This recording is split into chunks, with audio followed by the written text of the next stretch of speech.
داخویانی دزگاه آسایش هریما کردستان یا لسلیمانی وراش کرده بکم دب اوانا کوه داخویانی دا یا آسایش آمار نرشین موشکی ین وسبه هاتن راگاندن گوتی داد بیجه ایرو اینه هفته تموز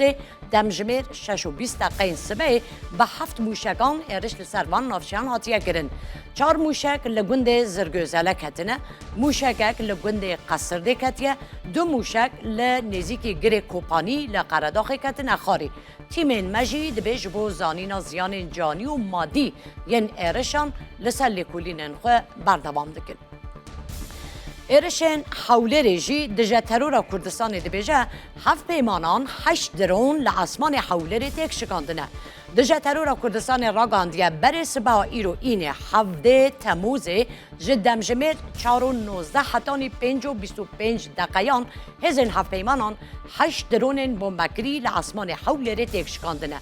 دجا ترور کردستان راگاندیه تو زیان جانی نبونه آژانس نوچه یا تصنیمه یا نزیک سپاه پاسدار ایران جی نوچه یا تقین لحوله بلاف کرد تصنیمه لسرزار چافکانی عراقی را گاندیه که لباجار حوله دنگ چندین تقینان لپیهب هاتنه بیسن